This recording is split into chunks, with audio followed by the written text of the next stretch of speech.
नमस्कार, मैं हूं निरंजन कुमार। DWN न्यूज़ में आप सभी का स्वागत है। बिहार की राजनीति में भी महाराष्ट्र के जैसा ही खेल हो सकता है।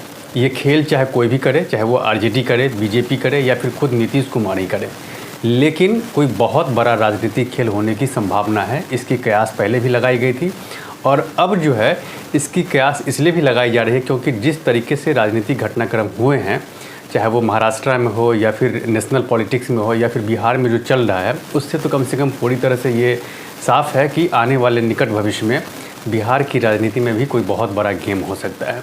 क्योंकि जब से महाराष्ट्र में राजनीतिक उथल पुथल हुई है, उसके बाद से ही बीजेपी के कई नेता जो हैं उन्होंने बड़े ही स्पष्ट तौर पर यह कहा कि बिहार में भी नीतीश कुमार की जो पार्टी है जनता दल यूनाइटेड, वो टूट सकती है। और इसके साथ साथ जीतन राम मांझी जो कभी महागठबंधन का हिस्सा हुआ करते थे, उन्होंने भी कहा कि नीतीश कुमार की जो पार्टी है जनता दल यूनाइटेड, वो टूट सकती है क्योंकि बहुत सारे नेता ऐसे हैं जो नीतीश कुमार के फैसले से नाराज़ हैं, जो महागठबंधन में चले गए थे। यही बात बीजेपी भी कह रही है कि नीतीश कुमार की जनता दल यूनाइटेड में बहुत सारे उनके सहयोगी जो हैं, जो उनके साथी हैं, चाहे वो MP हो, MLA हो या दूसरे जो नेता हैं, वो कम से कम नीतीश कुमार के इस फैसले से ज़रूर नाराज़ हैं कि वो महागठबंधन के साथ जाकर के सरकार बना लिए हैं। क्योंकि देखिए, नीतीश कुमार की जो पॉलिटिक्स रही है वो हमेशा से लालू प्रसाद यादव के अगेंस्ट में रही है। इसीलिए उनके साथ जो जाना है वो बिल्कुल भी नीतीश कुमार को ठीक नहीं है और वो इससे पहले भी गए थे और वापस वो NDA का हिस्सा बन गए।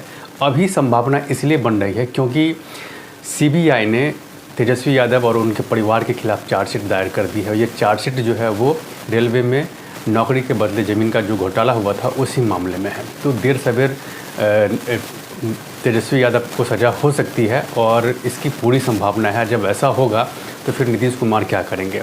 और नीतीश कुमार के साथ अभी बहुत ही विकट समस्या यूँ कह ले तो है, क्योंकि नीतीश कुमार के पास सीटें भी बहुत कम हैं। अगर विधानसभा की हम बात करें तो विधानसभा में 43 ही सीटें हैं, जबकि आरजेडी के पास उनके मुकाबले ज़्यादा MLA है, बीजेपी के पास ज़्यादा MLA है। तो हो सकता है कि कभी भी कुछ हो सकता है। या तो आरजेडी जो है वो जनता दल यूनाइटेड को तोड़ करके सरकार बना ले अकेले और तेजस्वी यादव बिहार के मुख्यमंत्री बन जाएं, या फिर ऐसा भी हो सकता है कि जो नाराज़ विधायक हैं या फिर जो नाराज़ सांसद हैं वो नीतीश कुमार की जनता दल यूनाइटेड से टूट करके वो बीजेपी में आ जाएं और बीजेपी की सरकार बन जाए। ऐसी संभावना बन सकती है।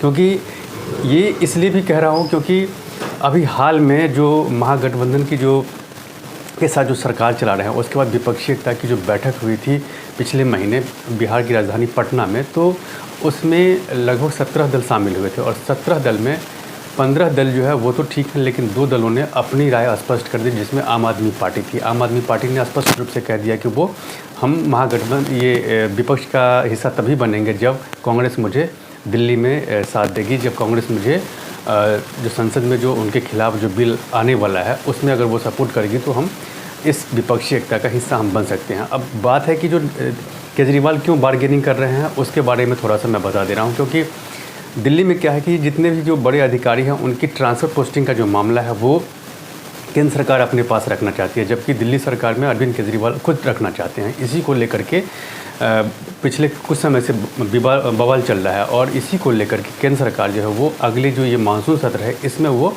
ये अध्यादेश लेकर के आ रही है। तो हो सकता है कि जब अध्यादेश आएगा तो उसमें कोई दो राय नहीं है कि बीजेपी अध्यादेश को वो आराम से लोकसभा में और राज्यसभा में पास करवा सकती है, क्योंकि उनके पास इतने संख्या बल हैं। तो ऐसी स्थिति में अरविंद केजरीवाल चाहते हैं कि कांग्रेस जो है वो मुझे सपोर्ट करे ताकि हम उसका अपोज कर सकें। लेकिन कांग्रेस की भी अपनी समस्या है, इसलिए कांग्रेस नहीं सपोर्ट करना चाहती, क्योंकि अगर कांग्रेस केजरीवाल का सपोर्ट करेगी तो वैसे ही जो दिल्ली में जो उनके वोटर्स थे जो कांग्रेस से शिफ्ट होकर के आम आदमी पार्टी में चले गए हैं वो कभी आ नहीं सकते। तो इसीलिए उनकी अपनी समस्या है। दूसरी बात यह है कि कांग्रेस अभी हाल ही में कर्नाटक का विधानसभा चुनाव और हिमाचल का विधानसभा चुनाव जीती है, तो वो थोड़ा सा अपने आप को समझती है कि अगर हम थोड़ी और मेहनत करेंगे तो अच्छे से बार्गेनिंग कर लेंगे। चूँकि नीतीश कुमार पहले भी कह चुके हैं कि बिना कांग्रेस के विपक्षी एकता संभव नहीं है। क्योंकि कुछ भी है कांग्रेस के साथ तो कम से कम यह है कि पूरे देश में कांग्रेस का वोट बैंक है।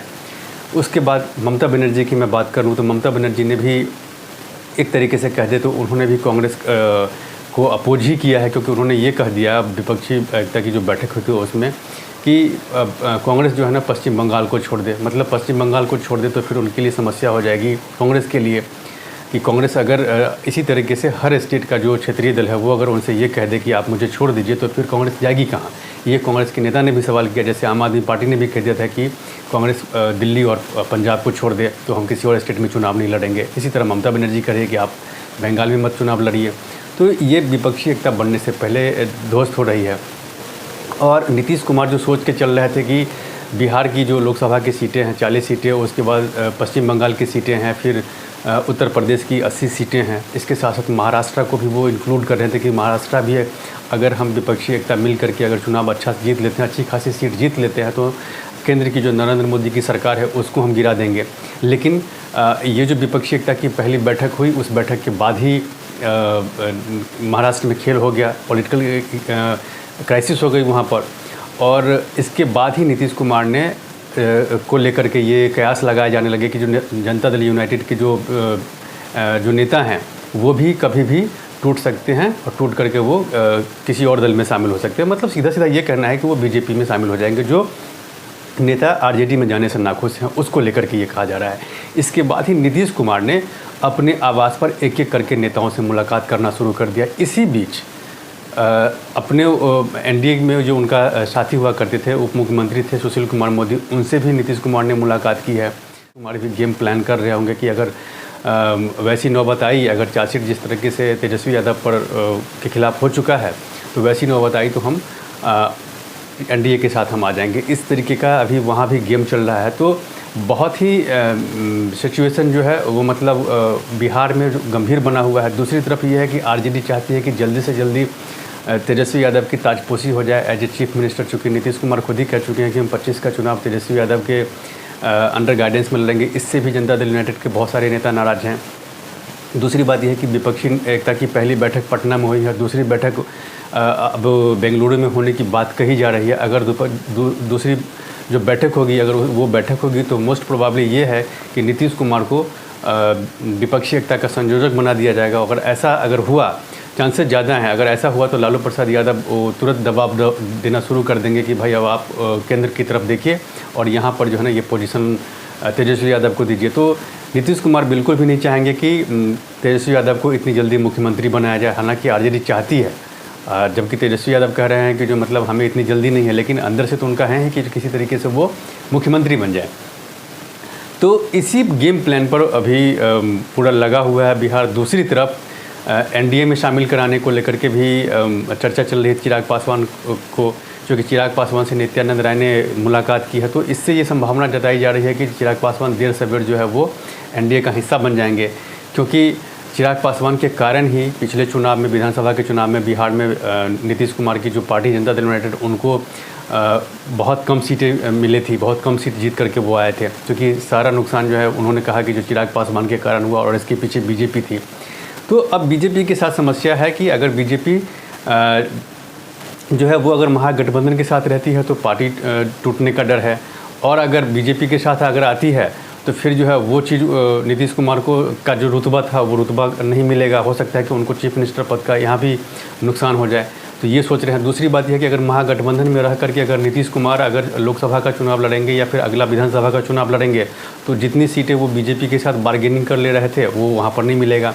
क्योंकि लोकसभा के चुनाव में भी हमेशा बीजेपी के साथ उन्होंने 17 सीटें का बार्गेनिंग करके और उसके बाद चुनाव लड़ते थे और बाकी विपक्ष को देते थे। लेकिन अगर महागठबंधन में ऐसी बात हो नहीं सकती है, क्योंकि महागठबंधन में कई सारे दल हैं और वहाँ पर सबसे बड़ी पार्टी आरजेडी है। तो आरजेडी बिल्कुल भी नहीं चाहेगी कि जो नीतीश कुमार को इतनी सीटें दें।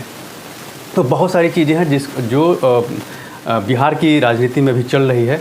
तो देखना है कि आगे क्या होता है, नीतीश कुमार क्या कदम उठाते हैं। विपक्षी दल भी इस चीज़ को देख रहे हैं। तो इन सारी चीज़ों पे मेरी नज़र बनी हुई है। आप मेरे साथ बने रहें, और अब तक अगर आपने मेरे इस यूट्यूब मंच को सब्सक्राइब नहीं किया है तो प्लीज़ सबसे पहले आप मेरे इस यूट्यूब मंच को सब्सक्राइब कीजिए, लाइक शेयर और कमेंट जरूर कीजिए। इसमें कमेंट बॉक्स है जहाँ जाकर के आप इस मुद्दे से रिलेटेड अपने सवाल कर सकते हैं, जिसका जवाब मैं आपको दूंगा। तब तक के लिए धन्यवाद।